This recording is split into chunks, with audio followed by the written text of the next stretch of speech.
YouTube, how's it going? The Goat House is back. In today's video, we're going through my top picks for Offensive Rookie of the Year and Defensive Rookie of the Year. I got five, the top five for each of those. We're going to break those down, and actually tomorrow, which is Thursday the 7th, the schedules release, the NFL schedules release, and I will be breaking those down, kind of giving you my thoughts on them, and then the next day we'll start with our upcoming season predictions. Can't wait to do the record predictions team by team. So a lot to come here at the Goat House. 50K is our goal. We're real close to hitting that 50K goal. Would really appreciate it if you can subscribe to both of our channels. You'll find a link down below for our newer channel, the Goat House Plus.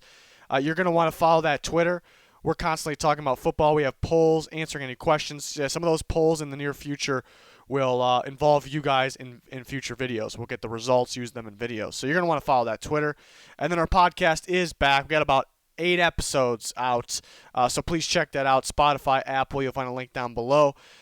So coming in at number 5 for Offensive Rookie of the Year is going to be CeeDee Lamb, who is my top receiver.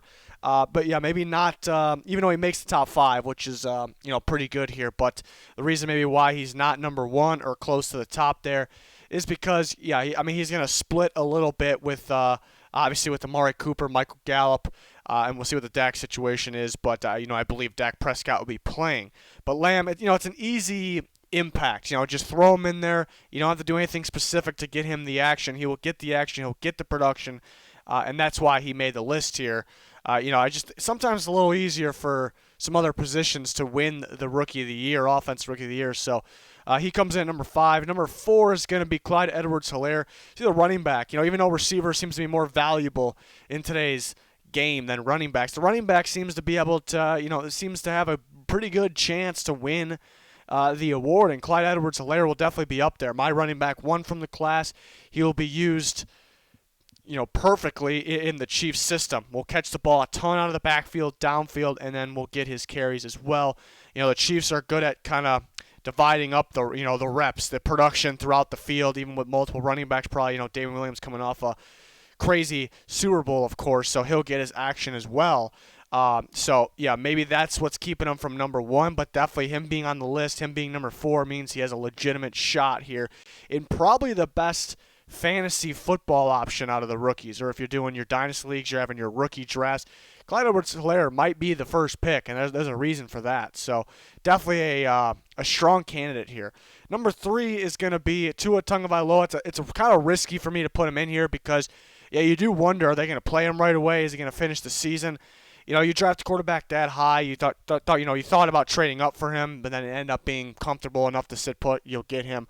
But they thought about it because they had to have a guy like this. So to me, you play this guy. If he's hurt, obviously you don't play him, but it sounds like he's going to be good to go.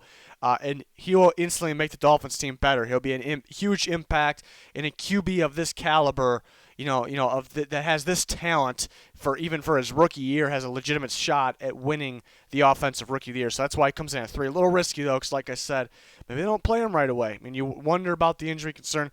Number 2 is going to be Henry Ruggs. And, although, maybe I'm more of a fan of CeeDee Lamb or even Jerry Jeudy, they're all pretty tight, but I still have Henry Ruggs the highest out of the group. Why? Because he is hands down the Raiders' best option there. John Gruden wants to throw the ball more. He is hands down their best option, there for the receiver unit, and you can get him the ball in any way, really. Give him a screen pass, quick slants down the field because he's got that deep speed on the outside. Just get him the ball anyway. He'll get the separation. He'll get open. He's pretty good after the catch because of his speed and quickness. So he will have a lot of production. He will get a lot of chances, and he's a pretty darn good player on top of that. So mainly, because of his talent, his speed that matches today's game, but mainly because the amount of reps he will get, the amount of chances he will get, he comes in at number 2.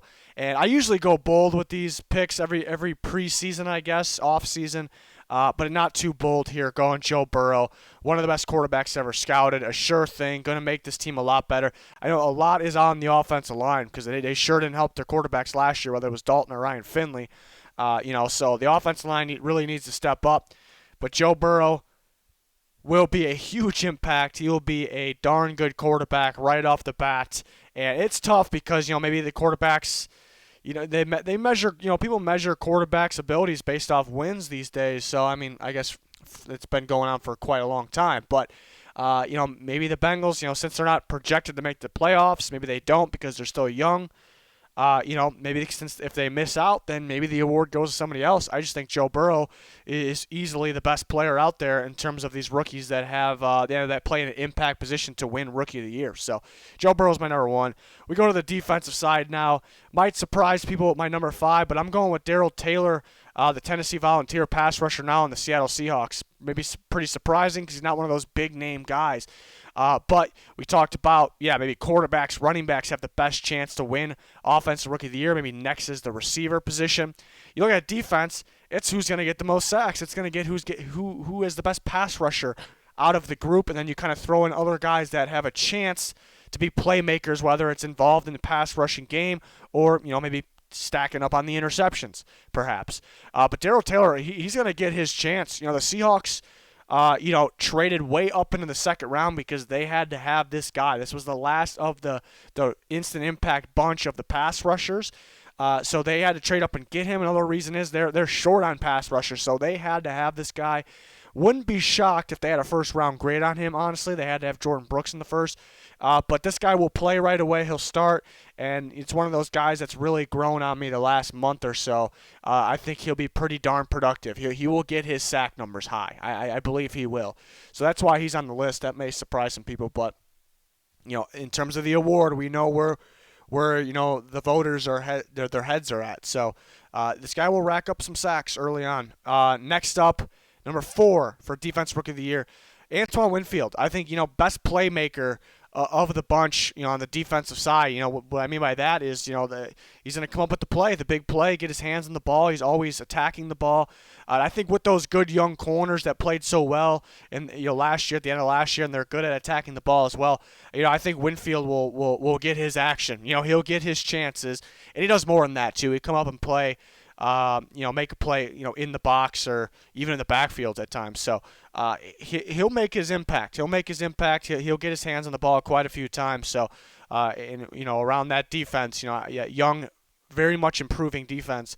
I think Winfield will have a good shot here. So he's at number 4. Number 3 for Defensive Rookie of the Year. One with CHAISSON. So you kind of go back to the sacks factor, the pass rush factor, and he'll be heavily involved. People, maybe not super happy with CHAISSON's sack numbers. They wish there was more to it. But the pressure was there. The gameplay altogether, the production altogether was there for me. Always showing up at big moments too, in my opinion. The big games, the third downs. So I think pair him opposite of Josh Allen. He will get his production. He will be in the backfield constantly. He's a big factor in the run game as well, and even getting across the field to the opposite sideline too. That kind of goes unnoticed. So he has a legit shot there, mainly being a pass rusher, but being a good one. Number 2 is going to be Isaiah Simmons. 1 and 2 is pretty tough. It's pretty obvious, guys. Once again, curious to see what the Cardinals do, how they use Simmons exactly. They use him in multiple ways though, and he will be a factor in every part of the game. And if he is that much of a factor in every single way like he was at Clemson, I would strongly consider him being my pick. But in terms of predicting here, and you got a pretty darn, good player here at 1. Chase Young is going to lead this group in sacks. He's going to lead this group in pressures. He's going to be a huge impact, especially rushing opposite of Kerrigan, Montez Sweat, whoever it may be.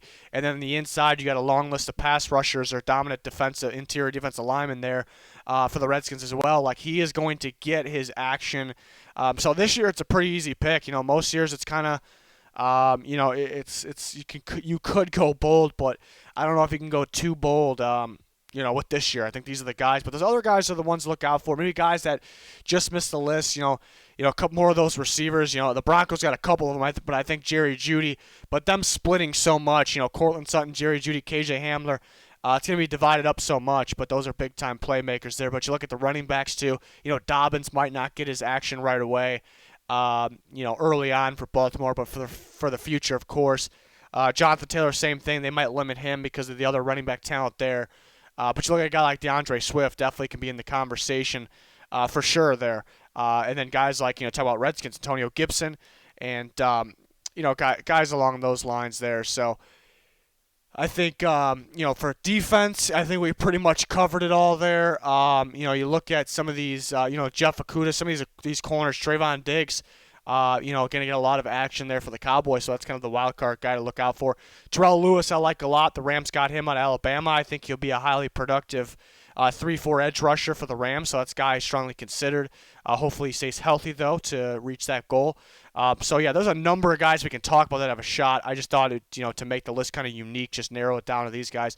So in the comments, let me know your guys' thoughts. If you got your pick, it'd be pretty cool if you can comment your actual pick and then kind of like your wild card pick, your bold pick, like I had Darrell Taylor in here was one. So, that'd be pretty cool. And then click that like button, subscribe to both of our channels, follow us on Twitter. Cannot wait for these NFL schedules to come out. We're going to break those down, and we're going to have all kinds of videos after that, mainly season predictions. I'm getting real excited for that. So a lot still to come here at the Goat House. Hopefully you can join us for that. That's going to do it for this one. Thanks for watching. Goodbye.